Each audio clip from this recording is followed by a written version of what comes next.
Alors rapidement, le cas d'usage, de la radioprotection.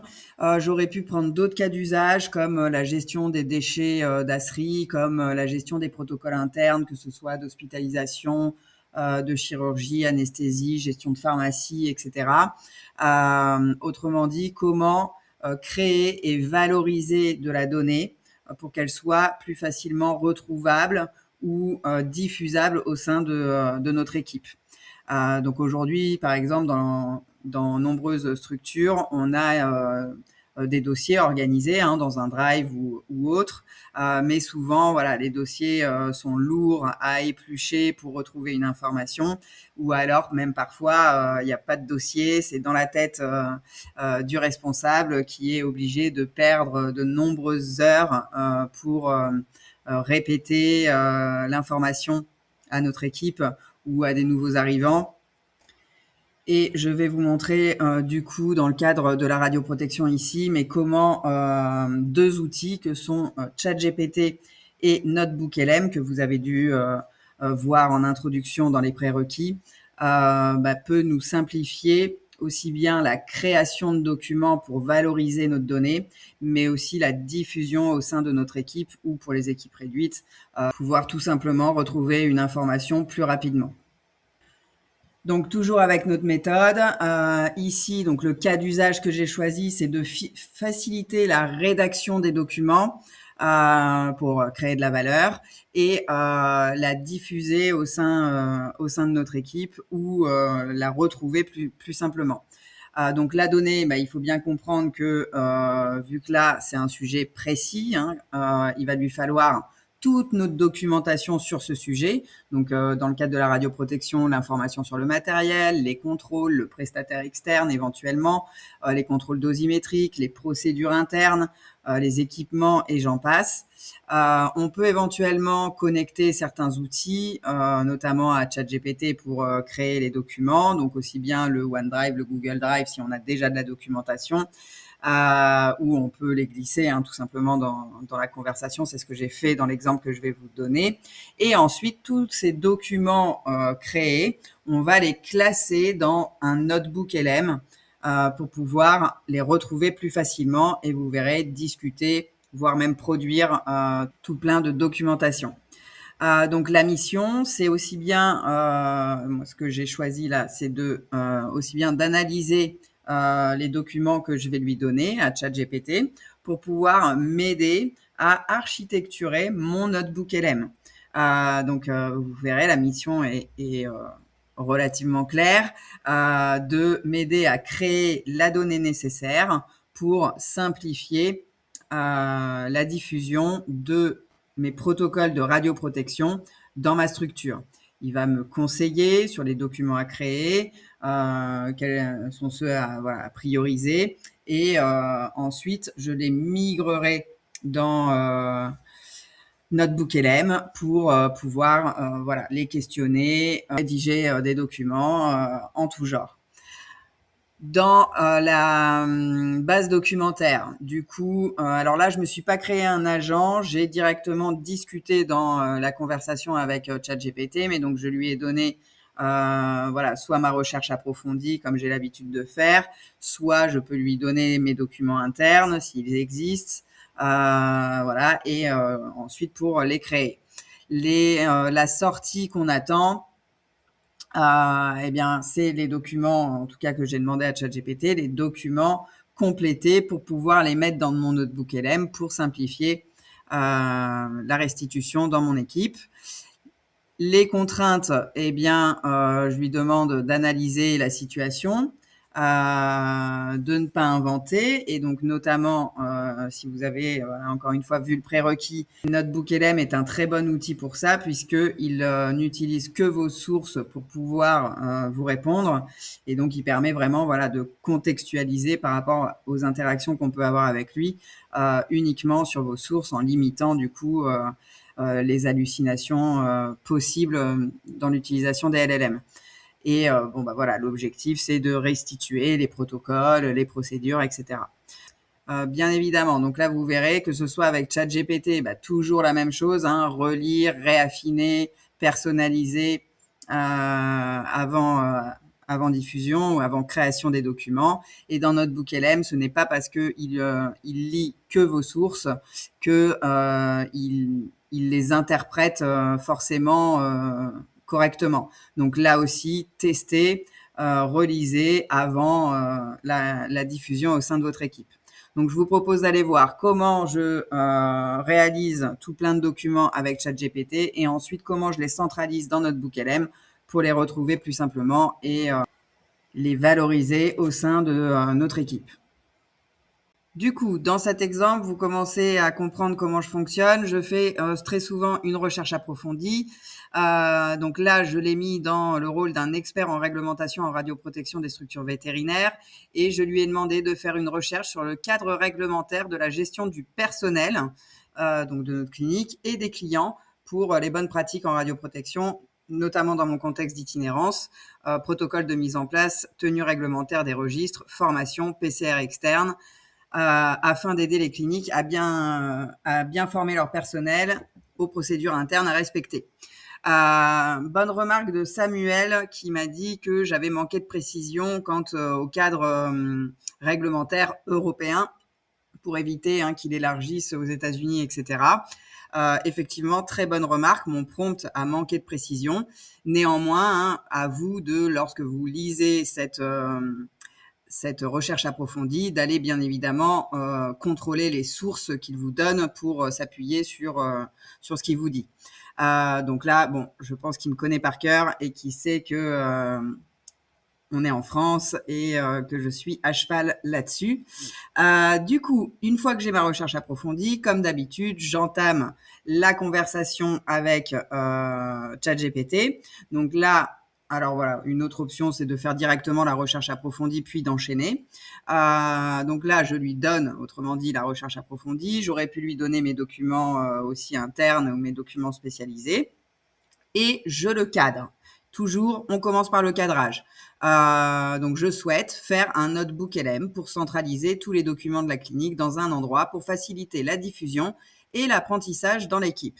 ASV, vétérinaire, etc. Il faut éviter les etc. Faut préciser. Propose-moi un plan de documentation de radioprotection, sachant que j'ai une PCR externe qui se charge de nos contrôles périodiques et des autorisations initiales et de renouvellement, que je souhaite que mon staff soit bien formé pour appliquer toutes les règles de sécurité et de documentation pour utiliser de manière optimale notre radiographie. Du coup, il s'exécute, il me sort toute une liste par rapport à ce que je lui demande, de classer un notebook LM, toute une liste de documents à rédiger qui tiennent la route avec voilà, les dossiers ASN ou ASNR maintenant, fiches radio, les locaux, bon, etc. Je vous passe rapidement, c'est pas le sujet. Ensuite, du coup, j'aurais pu tout à fait faire encore une fois un self-refine en lui donnant mes documents et en améliorant mes documents déjà en ma possession, où j'aurais pu le contextualiser en lui donnant également mes documents internes. Là, dans la démo, je suis pas allé aussi loin, mais voilà, typiquement les bonnes pratiques qu'on peut avoir. Et par contre, vous voyez que du coup, je lui ai dit, très bien, on commence à rédiger les documents. Et là, de manière très simple, les uns après les autres, étape par étape, on rédige chacun des documents. J'aurais pu, encore une fois, faire un shining prompt beaucoup plus poussé en le personnalisant. Là, j'ai été très rapide en lui disant à chaque fois document suivant qui me rédigeait et je lui demandais d'exporter en Word pour enrichir le notebook LM que je vais vous montrer. Voilà, encore une fois, là, ça a manqué un petit peu de précision. Donc ici, j'ai rédigé tous les documents. C'est seulement à la fin que je lui ai donné mon contexte de ce que j'avais dans ma base de données pour le contextualiser un petit peu plus. On a du coup rédigé 2 documents supplémentaires dû à ma pratique équine. Donc le plan de prévention et la fiche de présence exceptionnelle des propriétaires en zone radiographique. Et du coup, ensuite, je récupère tous les documents créés que j'ai exportés en Word et donc téléchargés dans mon téléchargement. Et je vais du coup les intégrer dans Notebook LM. Donc, Notebook LM, qu'est-ce que c'est? C'est ni plus ni moins qu'une interface qui vous permet de créer tout plein de dossiers. Et dans ces dossiers, vous allez pouvoir y mettre des sources bien précises. Donc là, par exemple, pour la radioprotection, je lui ai mis tous les documents que j'ai créés avec ChatGPT, ainsi que tous les documents que j'avais en ma possession, aussi bien de ma formation PCR que des documents vraiment spécifiques à mon activité. Ensuite, du coup, une fois que tous ces documents sont centralisés, ça n'est pas simplement un stockage, un drive. Là, on a vraiment un LLM qui est branché sur vos sources. Et donc, c'est là où ça devient vraiment génial. Fini les recherches interminables dans ces tonnes de documentation. Là, je peux prendre mon petit notebook et par exemple, j'ai simulé que j'étais une nouvelle ASV. Je suis nouvelle ASV et je dois me former aux pratiques de radioprotection de la clinique. Dis-moi comment gérer les clients lorsque nous faisons des radios à domicile. Questions à poser, protection à mettre, mesures de sécurité à recommander. Et là, vous voyez que ce LLM-là va aller chercher dans vos sources et synthétiser par rapport à la requête de l'utilisateur. Donc, en plus, avec une grande personnalisation par rapport à la demande utilisateur. Donc là, par exemple, la règle d'or, l'éloignement par principe, questions essentielles à poser aux clients, l'équipement de protection, etc. Ensuite, on peut continuer. Elle demande si elle doit mettre un dosimètre opérationnel. Oui, voilà. Elle peut demander ce qu'on a comme équipement à la clinique. Il va aller retrouver l'information très simplement sans avoir à perdre de longues minutes à aller chercher l'information, le bon document. Etc., etc. Vous voyez un petit peu le principe. Par exemple, pour un autre cas d'usage, moi, je suis en plein renouvellement d'autorisation de mon générateur. Tac. Et j'ai reçu un mail hier, donc j'ai repris justement ce notebook où ma PCR externe m'envoie un mail pour répondre à quelques interrogations pour compléter le dossier. Donc là, je lui dis, je change d'interlocuteur, je lui dis que je suis la vétérinaire en charge de la radioprotection de la structure Céline Julie Samama. Je viens de recevoir ce mail de notre PCR externe. Aide-moi à répondre à ce mail, pose-moi toutes les questions nécessaires pour pouvoir y répondre et dis-moi les documents que je dois te fournir pour m'aider. Et je lui copie-colle le mail de mon prestataire externe. Là, il me fait une liste de questions auxquelles je dois répondre. Bon, c'était des questions dans le mail, mais j'avoue un petit peu simplifié et voilà, c'était plus simple pour moi de répondre à ces questions. Donc là, j'ai copié-collé et j'ai répondu directement à ces questions. Il me propose des documents supplémentaires à lui fournir. Notamment ce qu'il m'avait fourni dans le mail pour plus de contextualisation. Donc là, vous voyez, c'est les fameuses questions-réponses que j'ai copié-collées et auxquelles j'ai répondu directement dans la conversation. Et je lui demande de réanalyser les dernières sources que je lui ai du coup réintégrées ici et de commencer par me rédiger le premier document. Là, finalement, j'ai un prestataire externe, donc c'était pas du tout à moi de faire les documents. Donc là, c'est un peu hors sujet et limite vexant pour mon prestataire externe. Donc, je me rectifie et je lui dis, en fait, c'est à mon organisme PCR externe de rédiger ces documents. Aide-moi juste à répondre aux mails. Et du coup, il me fait la réponse avec ce que je lui ai fourni comme réponse à ces questions. J'ai plus qu'à le copier-coller. Je l'ai envoyé à mon prestat et ça m'a pris 5 minutes. Alors que habituellement, ça m'aurait pris beaucoup plus de temps d'aller rechercher dans mon dossier de radioprotection et de trouver le bon document pour répondre aux questions. Ensuite, dans les petits outils qu'on a à disposition et qui permettent de générer du contenu, donc je vous l'ai dit dans les prérequis, tous les types de documents qu'on peut créer. Moi, ce que j'aime beaucoup, c'est la carte mentale. La carte mentale, c'est pareil, ça permet de visualiser toute une architecture par rapport à une interrogation qu'on peut avoir avant d'approfondir un certain sujet. Autrement dit, là, par exemple, si je vous l'agrandis, Donc là, vous voyez que j'ai posé le prompt « Réalise une carte mentale pour m'aider à réaliser notre dossier de renouvellement de radioprotection ». Et là, il a créé cette petite carte mentale avec du coup les pièces administratives, l'organisation de la radioprotection, vérification technique, etc. etc. J'ai plus qu'à cliquer sur l'un des sujets. Et donc là, j'ai cliqué trop vite, mais du coup, par exemple, les documents relatifs à la lutte contre les actes de malveillance. Ok, en plus, c'était une question posée par ma PCR. Donc, je peux cliquer sur la source et là, il va contextualiser de me répondre par rapport à vraiment la source que j'ai sélectionnée, très simplement grâce à cette carte mentale. Voilà. Et donc là, on a directement ces documents visent à garantir que les sources sont protégées contre le vol, la perte ou toute détérioration volontaire, etc. Voilà, c'est contextualisé et je vais beaucoup plus rapidement à l'information désirée. Autre cas d'usage aussi qui peut être sympathique, la création par exemple de PowerPoint de formation de votre équipe. Je lui ai demandé par exemple de réaliser une présentation PowerPoint pour, si on reprend mon prompt, pour former mes ASV à la bonne procédure de radioprotection applicable dans mon activité de vétérinaire équin itinérant. Le but de cette présentation est qu'elle soit amusante et impactante pour que mes ASV la retiennent et l'appliquent sur le terrain, sachant que nous faisons des radios de chevaux chez les clients, que je suis au générateur, l'ASV à la plaque et le client à la tête.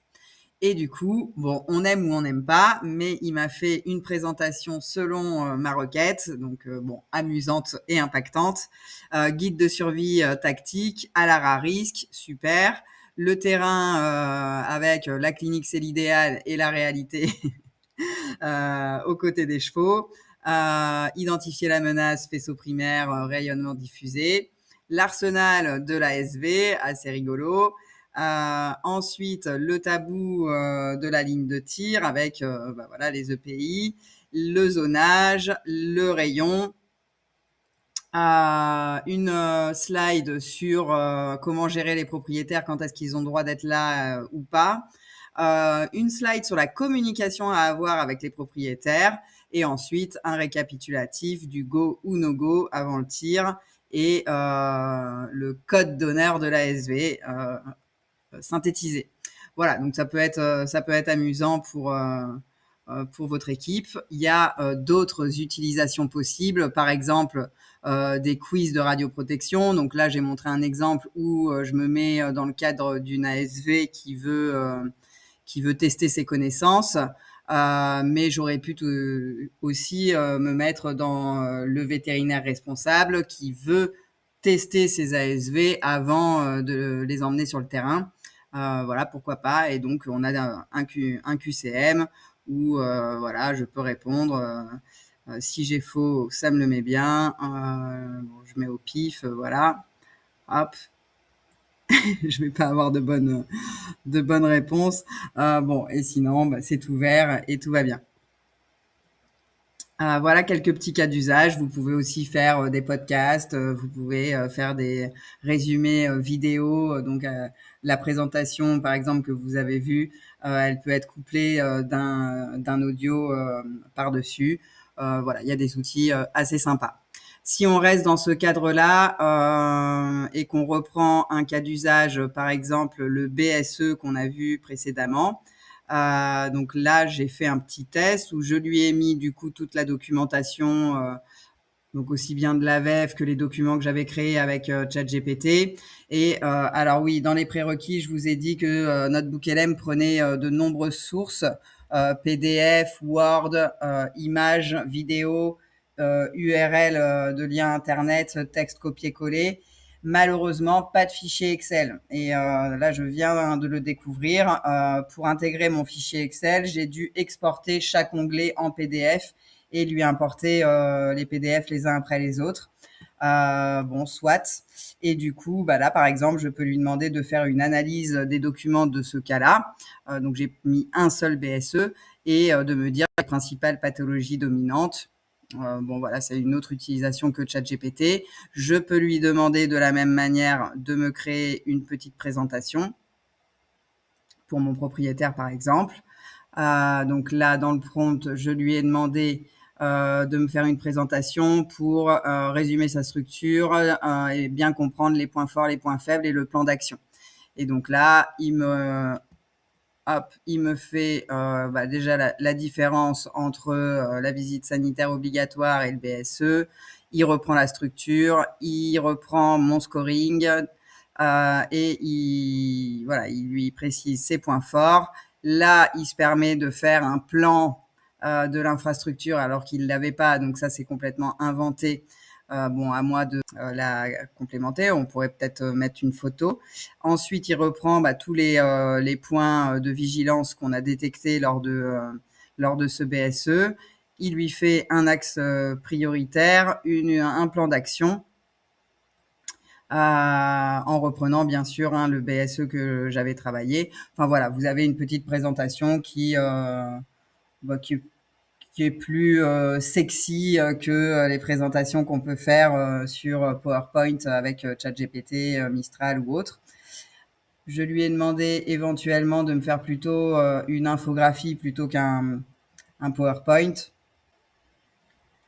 Et là, voilà, grosso modo, c'est la présentation que vous venez de voir, mais résumée en 3 points sur une slide qu'on peut aussi préférer transmettre à nos propriétaires. Voilà pour les petits cas d'usage de création de documents et de centralisation dans notre Book LM, et on passe au planning.